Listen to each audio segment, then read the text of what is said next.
నమః పంకజనేత్రాయ నాథ శ్రీపాదపంకజే న్యస్తసర్వభరాయాస్మత్ కులనాథాయ ధీమతే. ఈరోజు చైత్రమాసంలో కృత్తికా నక్షత్రము. అది పరాభవ సంవత్సరంలో చైత్రమాసంలో కృత్తికా నక్షత్రము. ఈరోజు ఉయ్యకొండార్ అనబడి పుండరీకాక్షాచార్యుల యొక్క తిరునక్షత్రము. వారు అవతరించి ఇప్పటికీ 1200 సంవత్సరాలయ్యాయి. అందుకని ఎన్నో దివ్యదేశాల్లో, శ్రీరంగము, తిరువెళ్ళరై మొదలగు దివ్యదేశాల్లో వారి యొక్క తిరునక్షత్రోత్సవం వైభవోపేతంగా జరుగుతోంది. దాంట్లో భాగంగా మన భక్తామృతంలో కూడా ఏదో ఒక కైంకర్యం చేయాలి అనేటువంటి సంకల్పంతో ఈ వీడియో ఈరోజు రిలీజ్ చేయబడుతోంది. దీనికి ముఖ్యమైన ప్రేరకులు ఎవరు అంటే శ్రీ ఉవే పుత్తూర్ రఘురామన్ స్వామి. వారు గ్రంథ పరిపాలనా ట్రస్ట్ అనే ఒక ట్రస్ట్ ద్వారా ఎన్నో కైంకర్యాలను చేస్తూ వస్తున్నారు. వారు ఉయ్యకొండార్ల తిరునక్షత్ర సందర్భంలో తెలుగువారికి అలాగే హిందీ మాట్లాడే వారికి కూడా వీరి యొక్క వైభవం చేరాలి అని ఆజ్ఞాపించటం జరిగింది. దాన్ని మనసులో పెట్టుకొని ఈ వీడియో ఈరోజు రిలీజ్ చేయబడుతోంది. వారికి ఈ సందర్భంలో ధన్యవాదాలను తెలుపుకుంటున్నాము. సరే, ఈ ఆచార్యులు ఎవరు, వారు ఎక్కడ అవతరించారు, వారు చేసినటువంటి ముఖ్య కార్యం ఏమిటి అనే విషయాలను మనం సంగ్రహంగా ఈరోజు తెలుసుకుందాం. శ్రీవైష్ణవ సంప్రదాయంలో ముఖ్యమైన స్థానాన్ని వహించే ఆచార్యుల్లో ఒకరు నాథమునులు అనేటువంటి స్వామి. వారు నమ్మాళ్వార్లను సాక్షాత్కరించి వారి నుంచి సంప్రదాయార్థములన్నిటినీ కూడా సంగ్రహించి తమ శిష్యులకు ఉపదేశించటం ప్రారంభించారు. అటువంటి నాథమునుల యొక్క శిష్యుల్లో ప్రథమగణ్యులు ఉయ్యకొండారనేటువంటి స్వామి. వారి గురించి మనం ఈరోజు చూడబోతున్నాము. వారు అవతరించిన ప్రదేశం ఏంటి అంటే శ్రీరంగానికి కొంచెం దూరంలో, అంటే ఓ 10-15 కిలోమీటర్లు ఉంటుంది. అంత దూరంలో తిరువెళ్ళరై అనేటువంటి దివ్యదేశం ఉన్నది. దానికి శ్వేతగిరి అని పేరు సంస్కృతంలో. ఆ శ్వేతగిరిలో పుండరీకాక్షుడై భగవంతుడు వేంచేసున్నాడన్నమాట. ఆ క్షేత్రంలో అవతరించిన వారు మన పుండరీకాక్షాచార్యులు. సాధారణంగా శ్రీరంగంలో పుట్టారనుకోండి, వాళ్లకు రంగనాథుడు, రంగరాజా, లేకపోతే అమ్మాయిలైతే రంగనాయకి అని పేరు పెడతారు అన్నమాట. తిరువెళ్ళరైలో వారు అవతరించారు.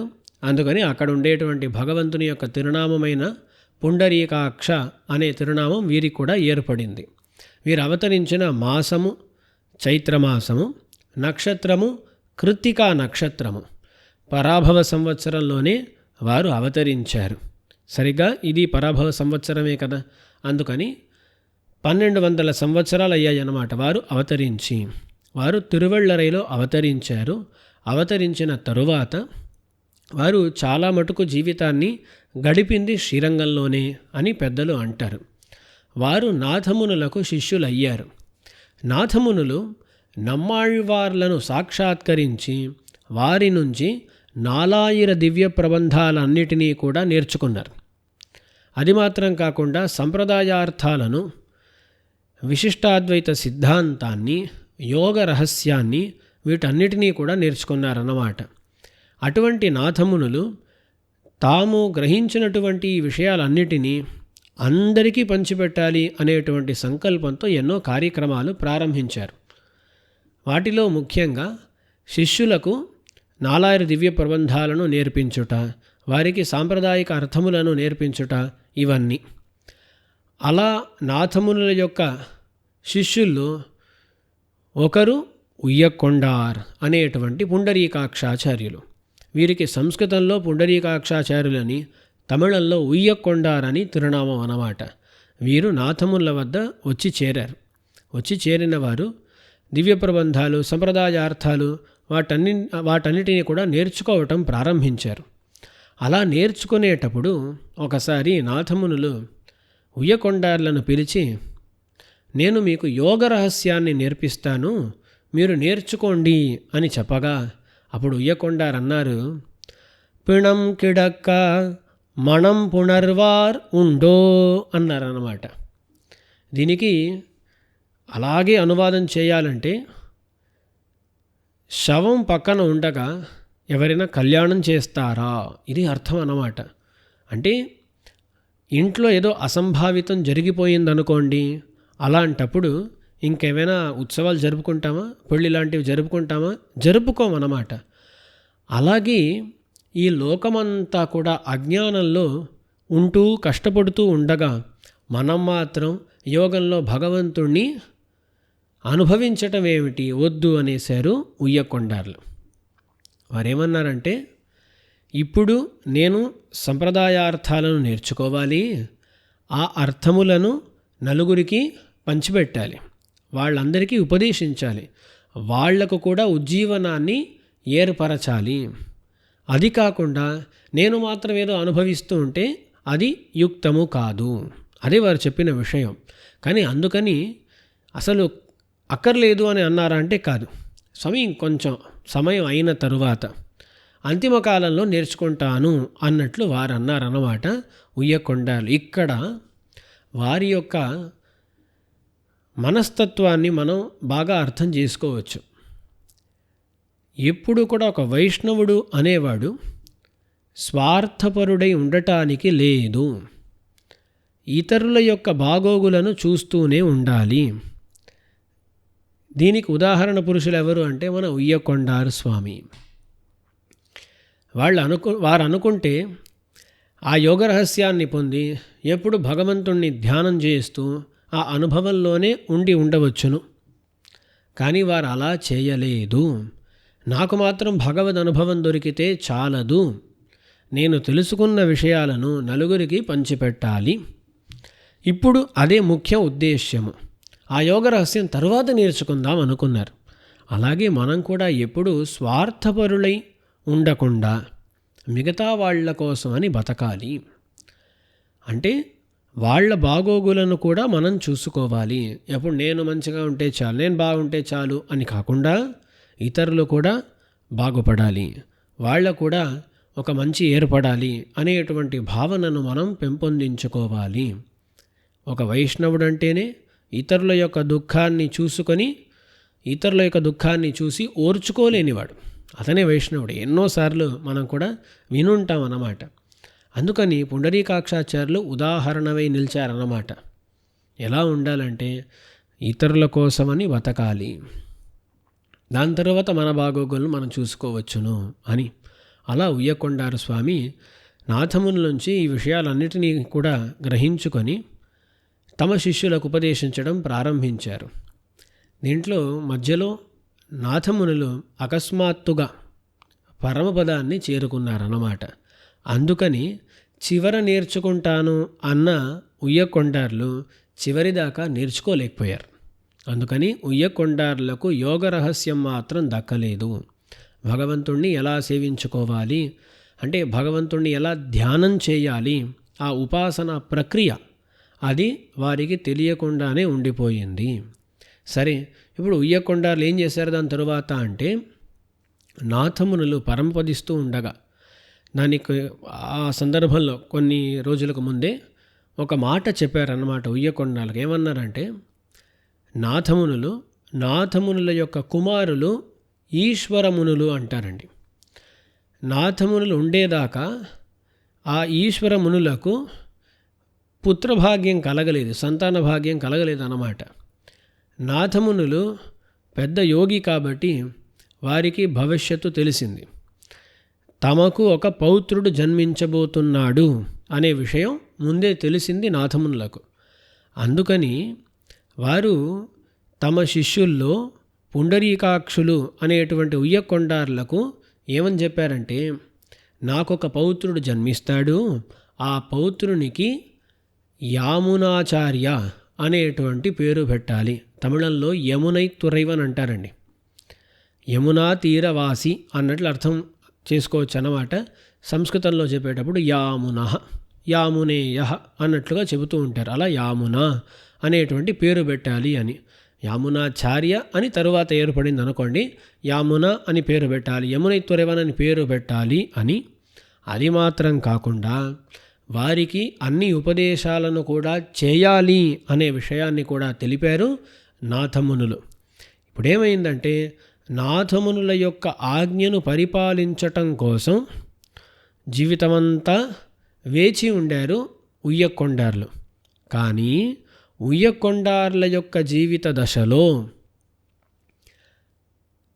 ఈ యామునుల యొక్క జన్మ అవతారం ఏర్పడిందా అంటే ఏర్పడలేదండి. ఇప్పుడు ఏం చేశారంటే ఉయ్యకొండార్లు తమ శిష్యులైనటువంటి మణక్కాల్ నంబి, వారికి రామమిశ్రులు అని పేరు, తమ అంతిమ దశలో రామమిశ్రులకు ఉయ్యకొండార్లు ఉపదేశించారు. ఇలా నాథముల ముందే ఒక ఆదేశం ఇచ్చారు, దాన్ని నా జీవిత కాలంలో నేను నెరవేర్చలేకపోయాను. ఇంకా వారికి పౌత్రుడు అంటే ఈశ్వరములకు పుత్రుడు ఏర్పడలేదు. కానీ మీరు గుర్తుపెట్టుకోండి, అలా పుత్రుడు జన్మిస్తే ఆ పుత్రుడికి యామునన్ అని పేరు పెట్టాలి, యమునై తురైవన్ అని పేరు పెట్టాలి, వారికి దర్శనార్థాలన్నిటినీ కూడా నేర్పించాలి అని వీరు ఆదేశించారన్నమాట. అంటే చివరిదాకా ఆచార్యుని యొక్క ఆదేశము, దాన్ని పరిపాలిస్తూనే ఉండాలి అనే విషయంలో చాలా ఆసక్తితో ఉండారు మన ఉయ్యకొండార్లు. అప్పుడు ఉయ్యకొండార్ల యొక్క అవతారంలో నుంచి, వారి జీవితంలో నుంచి మనం 2 పాఠాలు తీసుకోవచ్చు అన్నమాట. ఒకటి ముందే చూసాము, మిగతా వాళ్ళ బాగోగులను కూడా మనం చూడాలి, అది మనకు ఏర్పడేటువంటి మంచి, మనకు ఏర్పడేటువంటి సుఖము అని మనం భావించాలన్నమాట. పరసమృద్ధ్యేక ప్రయోజనత్వము అంటారు. మనం ఎప్పుడూ కూడా స్వార్థపరులై ఉంటామండి. కానీ ఇతరులకు ఏమైనా సమృద్ధి ఏర్పడితే మనకు ఏర్పడినట్లుగా మనం ఆనందపడాలన్నమాట. కొంతమంది అంటూ ఉంటారు, స్వామి మీరు చెప్పే విషయాలని చాలా ఉన్నతమైన నిష్టలు, ఇవి కలగవండి అనుకుంటూ ఉంటారు. అలా కాదండి. మనం ప్రయత్నించామనుకోండి, అలా మనం తయారయ్యామంటే జీవితంలో చాలా మటుకు దుఃఖాలు పోతాయి అన్నమాట. లోకంలో చాలామంది దుఃఖపడేది ఎందుకో తెలుసా? నాకు కష్టం వచ్చిందని కాదు, నేను ఇలా ఉండగా నా పక్కన ఉండేవాడు బాగుపడ్డాడే అని అలా ఆలోచించేవాళ్ళు ఎక్కువ. మన ఇంట్లో కరెంటు పోయిందనుకోండి, మన ఇంట్లో కరెంటు పోయిందా లేదా దాని గురించి పెద్దగా పట్టించుకోం, పక్కింట్లో కరెంటు ఉందా లేదా. మన ఇంట్లోనూ కరెంటు పోయి పక్కింట్లోనూ కరెంటు పోయిందనుకోండి పర్లేదు, మన ఇంట్లో మాత్రం కరెంటు పోయి పక్కింట్లో కరెంటు ఉండిందనుకోండి అది పెద్ద దుఃఖం అన్నమాట. అలా ఉంటూ ఉంటాం మనం. అలా కాకుండా అయ్యో మా ఇంట్లో కరెంటు పోయిన పక్కింటి వాడి కరెంటు ఉంది, వాడు సుఖంగా నిద్రపోవచ్చు కదా అనేటువంటి ఆలోచన ఏర్పడింది అనుకోండి, జీవితం ఎంత సుఖమైపోతుంది. అలాగే పరసమృద్ధ్యేక ప్రయోజనత్వం అంటారు. మిగతా వాళ్లకు, ఇతరులకు ఒక సమృద్ధి ఏర్పడితే అది మనకు ఏర్పడిన సమృద్ధిగా భావించగలిగామంటే జీవితం చాలా సుఖంగా ఉంటుంది. అది మాత్రం కాదు, అలాంటి గుణాలను మనం ఏర్పరచుకున్నామనుకోండి, భగవంతుని యొక్క కృప కూడా మన మీద ఏర్పడుతుంది అన్నమాట. సరే, ఇప్పుడు ఆ విషయాన్ని మనం ఉయ్యకొండార్ల నుంచి తెలుసుకున్నాం. అది మాత్రం కాకుండా రెండోది ఏంటి అంటే ఆచార్య ఆజ్ఞా పరిపాలన అనేది శిష్యుని యొక్క కర్తవ్యము. అది ఎంత కష్టపడైనా దాన్ని ఎలాగైనా నెరవేర్చాలి అనే విషయం ఇక్కడ వీరి యొక్క జీవితంలో నుంచి మనకు తెలుస్తుంది. ఇప్పుడు ఉయ్యకొండార్ల తర్వాత మణక్కాల్ నంబి స్వామి వారైతే యామునులకు మొదట పేరు పెట్టారు, యామున అని. దాని తరువాత ఏదో సందర్భంలో వారు ఒక రాజుగా మారి రాజభవనంలో ఉంటూ ఉండగా ఆచార్యులైనటువంటి మణక్కాల్ నంబి రామమిశ్రులు యామునాచార్యులు ఉండేటువంటి రాజభవనానికి రోజూ వెళ్ళి వారికి కావాల్సినటువంటి అలర్కపత్రము అంటారు, ఆ అలర్కపత్రాన్ని రోజూ ఇచ్చి ఎలాగో వారి దృష్టి వీరి మీద పడేట్లుగా చేసి దాని తరువాత వారికి ఉపదేశాలను ప్రారంభించి ఎలాగో సంప్రదాయం వైపు తీసుకొచ్చారన్నమాట. ఇక్కడ మణక్కాల్ నంబి చూడండి, ఆచార్యులు వీరు. ఆచార్యులు శిష్యుడుండే ప్రదేశానికి వెళ్ళటము, అది వెతుకుతూ వెళ్ళటం, ఎలాగైనా అతన్ని మన సంప్రదాయంలోకి తీసుకురావాలి అని ఎంత ప్రయత్నించారు.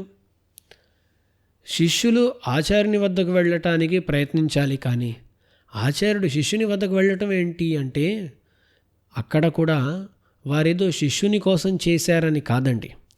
మణక్కాల్ నంబి ఎందుకు ఈ పనంతా చేశారు? వారికి ఆచార్య ఆజ్ఞ, ఉయ్యకొండార్ల ఆజ్ఞ మణక్కాల్ నంబికి. అయితే చూసారా, నాథమునుల ఆజ్ఞను పరిపాలించలేకపోయారు ఉయ్యకొండార్.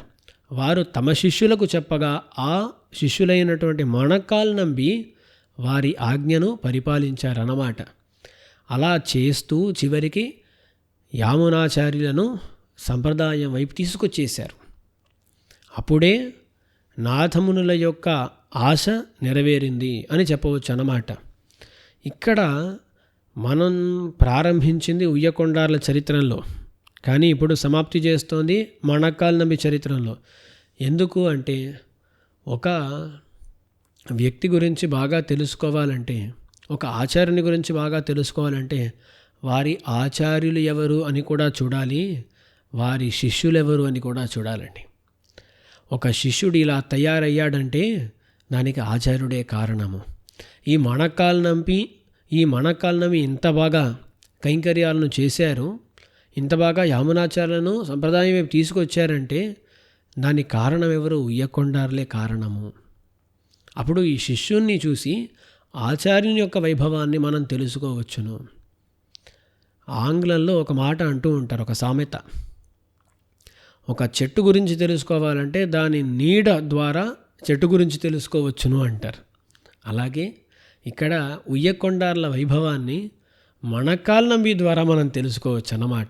అలాంటి శిష్యుని కలవారంటే వారు ఎంత గొప్పవారై ఉంటారు. అందుకని నాథమునుల యొక్క శిష్యులు, మణక్కాల్ నంబి యొక్క ఆచార్యులు అని ఈ రెండూ కూడా ఉయ్యకొండార్లకు వైభవమే. అలాంటి ఉయ్యకొండార్లు మనకు ఎన్నో జీవిత పాఠాలను నేర్పిస్తారు. వారిని ఈరోజు మనం స్మరించుకుందాం. వారి తనియన్ నమః పంకజనేత్రాయ నాథ శ్రీపాద పంకజే న్యస్త సర్వభరాయాస్మత్కులనాథాయ ధీమతే. నమస్సు ఎవరికి? పంకజనేత్రాయ, పుండరీకాక్షులకు. వారు ఎటువంటి వారు? నాథ శ్రీపాద పంకజే, నాథమునుల యొక్క తిరువడి తామర, శ్రీపాద పంకజము అంటే వారి యొక్క పాదార విందాల్లో న్యస్త సర్వభరాయ, తమ సమస్త భారాన్ని కూడా అప్పగించేశారు. అంటే ఒక శిష్యుడు అనేవాడు తనని పూర్తిగా తమ ఆచార్యుల యొక్క శ్రీచరణార విందాల్లో సమర్పించాలి. అలా చేసిన వారు ఉయ్యకొండార్లు. నాథ శ్రీపాద పంకజే న్యస్త సర్వభరాయ అస్మత్ కులనాథాయ, మన కులమునకు నాథులు వారు. మన ప్రపన్న కులం ఏదైతే ఉన్నదో, వైష్ణవ కులం ఏదైతే ఉన్నదో, దీనికి నాథులెవరండి?